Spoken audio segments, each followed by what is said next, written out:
Hello everyone, कैसे हैं आप सभी। आशा करती हूँ अच्छे होंगे, खूब मन लगा पढ़ाई कर रहे होंगे। तो इस दुनिया में तरह तरह के लोग हैं, तरह तरह की विचारधाराएं हैं, उनकी तरह तरह के टिप्स भी आपको देते हैं। आपको क्या करना है, आपको अपनी एक विचारधारा बनाना है। आपके मन में क्या चल रहा है उसके विषय पे आपको फोकस करना है। आपको हर समय अपना फैसला बदलने की जरूरत नहीं है। अगर एग्जाम थोड़ा सा टल रहा है तो आप बहुत ज्यादा चिंतित हो गए, इतने चिंतित हो गए कि अब आपको लगता है कि अब कोई रास्ता ही नहीं है, अब हम करेंगे क्या। इतना निगेटिव हो जा रहे हैं कि बस आपको हर चीज निगेटिव ही दिख रही है, लाइफ एकदम आपको निगेटिव दिख रही है अपनी। तो ये सब करने की जरूरत नहीं है। और एक चीज मैं बता दूं आपको, आपकी जिंदगी जो है ना एक एग्जाम पे खत्म नहीं होती है।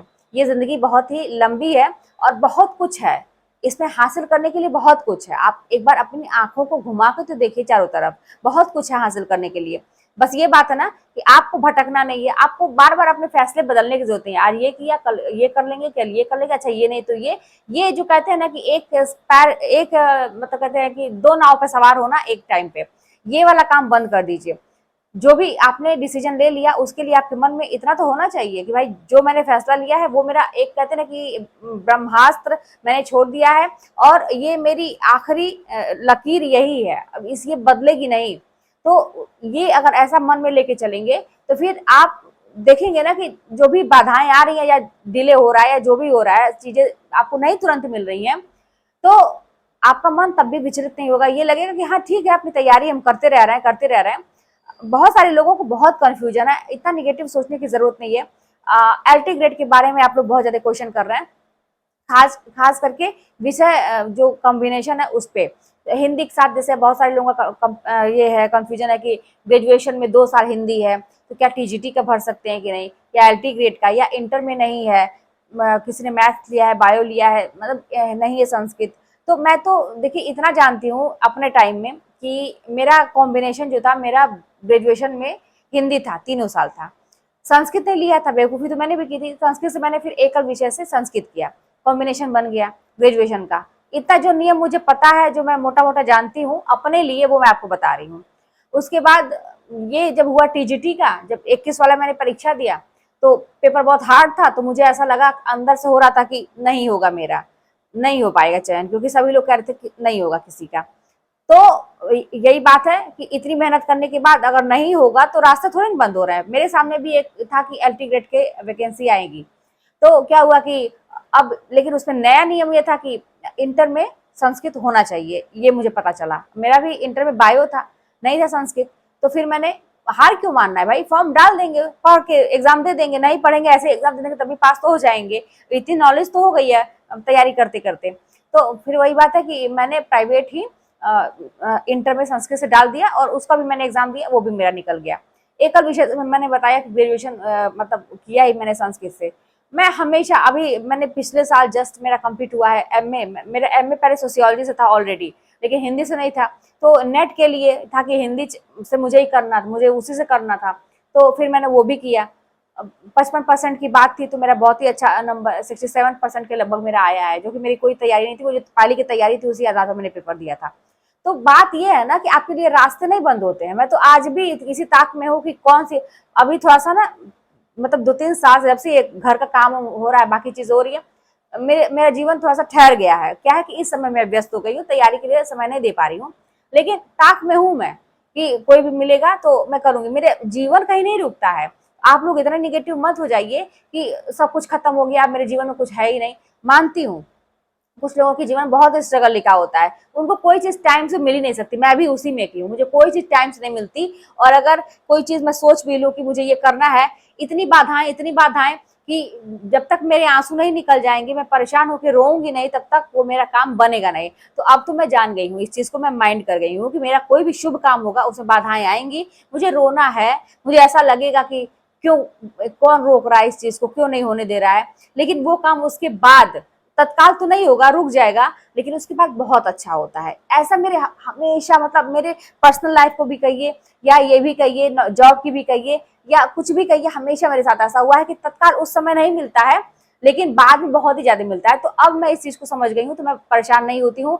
बस मुझे इतना विश्वास है कि ईश्वर से बड़ा कोई नहीं है, वही देंगे। और अगर आप भी ऐसा विश्वास करेंगे, लेकिन अपना कर्म करना नहीं छोड़ना है। अगर आप तैयारी नहीं करेंगे, पढ़ेंगे नहीं, तो ऐसा थोड़ी ना है कि हम भगवान को बहुत ज्यादा मानते हैं तो भगवान मुझे दे देंगे चीजें, नहीं। आपको कर्म करना पड़ेगा। तो इसीलिए, और बात रही ना कि जो लोग कहते हैं कि अपना औकात देख के सपना देखना चाहिए, घर परिवार देख के सपना देखना चाहिए, जितनी कहते हैं चादर हो उतना ही पैर फैलाना चाहिए, बहुत ज्यादा उड़ना नहीं चाहिए।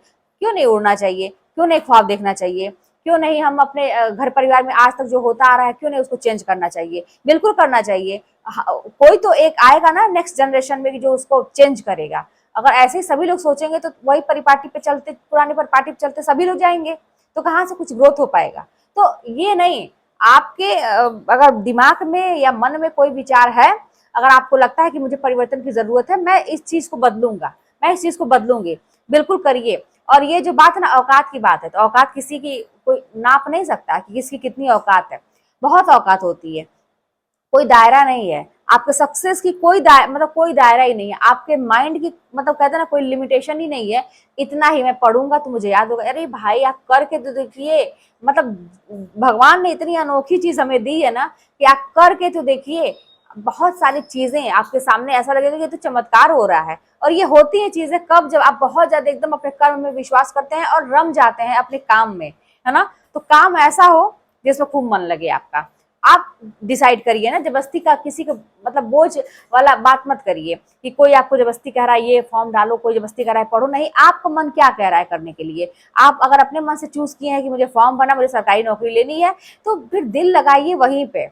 और बाकी जगह इधर उधर करने की ना, देखिए हर चीज मैंने अभी एक कमेंट और भी पढ़ा कि मेरे दोस्त ने मुझे धोखा दे दिया, अब मैं क्या करूं, ये वो था दुनिया भर का। मैं मानती हूँ भाई, दुख तकलीफ होता है, धोखा वो नहीं दिया या धोखा वो नहीं दी, जो भी है, मेल फीमेल जो भी है, वो नहीं दिया, वो नहीं दी, आप खुद अपने आप को धोखा दे रहे हैं।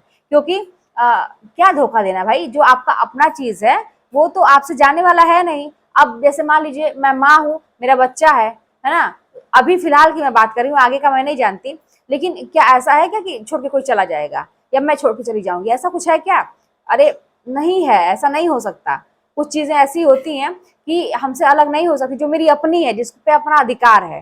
तो जिस पे अपना अधिकार ही नहीं है, जो जा रहा है, यानी कि वो हमारी चीज है ही नहीं, तो फिर हमको क्यों उसके लिए ये सोचना कि वो हमें धोखा दे रहा है? नहीं, वो नहीं, आप अपने आप को धोखा दे रहे हैं।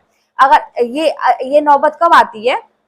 जब आप किसी को बहुत सिर पर चढ़ा लेते हैं, बहुत ज्यादा वैल्यू देने लगते हैं, अगला ये जान जाता है कि आप उसके बिना नहीं रह सकते, बस उसी का वो फायदा उठाने लगेगा, आपको नचाएगा, हंसाएगा, रुलाएगा, वो एकदम आपको कठपुतली बना के रखेगा। आप वैसा करते जाते हैं और एक दिन ऐसा आएगा कि उसका इंटरेस्ट खत्म हो जाएगा कि अरे यार नहीं, कुछ और ट्राई करते हैं। तो फिर उसी दिन वो आपको धोखा दे देगा, आप उसको धोखा का नाम देंगे। वो तो अपना काम कर रहा है, उसका यही फितरत है, वो गया।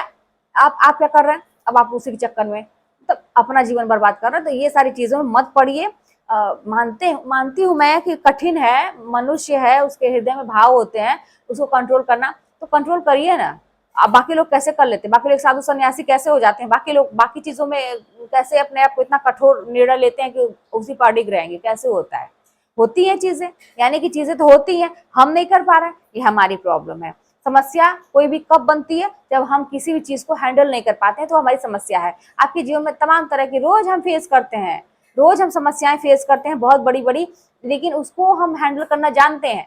घर में आप फेस करते होंगे, किचन में फेस करते होंगे, मतलब रास्ते में चलते हैं फेस, कीचड़, बरसात का समय है, कीचड़ है, आप फेस कर रहे हैं इस प्रॉब्लम को, लेकिन उसका आप सोल्यूशन जानते हैं, आप कूद के चले जाएंगे, बगल से निकल जाएंगे, आप गड्ढे में पाँव नहीं डालेंगे, आपको आइडिया पता है, तो आपके लिए वो प्रॉब्लम नहीं लग रहा है। लेकिन अभी आपके लाइफ में थोड़ी सी दिक्कत आ गई या कुछ भी ऐसा हो गया, बहुत बड़ी प्रॉब्लम आपको लग रही है। अब आप ये नहीं सोचना है कि इसका हल हम खोजें, मेरे अंदर कमी है कि मैं इसका हल नहीं खोज पा रही हूँ, तो आपको ऐसा लग रहा है कि मेरा जीवन ही खराब है। अरे जीवन नहीं खराब है, ये सारी चीजें होती रहेंगी। आपको वो कला आपके अंदर होनी चाहिए, हंसते हुए मुस्कुराते हुए जीवन को बोझ मत बनाइए। और बहुत रास्ते हैं सक्सेस होने के, है ना। पहले आप लेकिन जिस पे लगे हैं उस पर ट्राई तो करिए, उसी पे लगे तो रहिए, अडिग तो रहिए। बाय द वे, कभी कभी ऐसी चीजें होती है कि हमारे प्रारंभ में नहीं होती है। कभी ऐसा होता है कि हम बहुत ही करते हैं, वो चीज मेरी किस्मत में लिखी नहीं होती, वो हमें नहीं मिलती है। तो नहीं मिलती है तो वही एक चीज थोड़ी ना है। बहुत सारी आपको इतना अनुभव हो जाएगा, आप ऐसे इंसान निकल के आएंगे, उभर के सामने आएंगे कि आपको खुद लगेगा कि तमाम रास्ते हैं मेरे सामने, है ना। तो अभी फिलहाल आपको बहुत ज्यादा सोचने की जरूरत नहीं है क्या होगा क्या नहीं होगा। फ्यूचर तो कोई नहीं जानता है कि एक सेकंड में क्या हो जाएगा, ठीक है। तो इसीलिए अपना काम, बस काम पे फोकस करिए। मैं ये कर्म करिए। मैं तो ये भी कहूंगी कि फल की चिंता मत करिए तत्काल, तत्काल मत करिए, छोड़िए ईश्वर के ऊपर, और जो है ना बस अपना करते जाइए कि मुझे हार्ड वर्क करना है ज्यादा से ज्यादा। और रही बात ये कि जैसे मैंने कहा कि औकात की कोई बात करता है, लिमिटेशन की बात करता है, आपकी लिमिट यहीं तक है भाई, कोई लिमिट नहीं है, सक्सेस की कोई लिमिट नहीं है।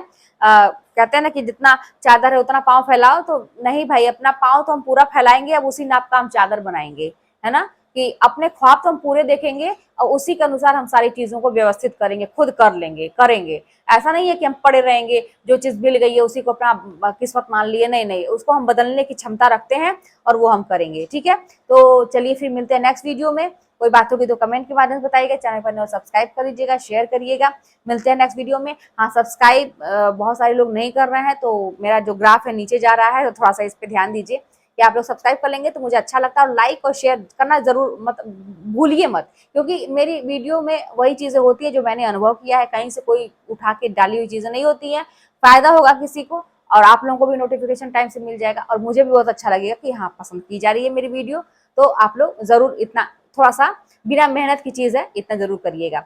चलिए फिर मिलते हैं नेक्स्ट वीडियो में।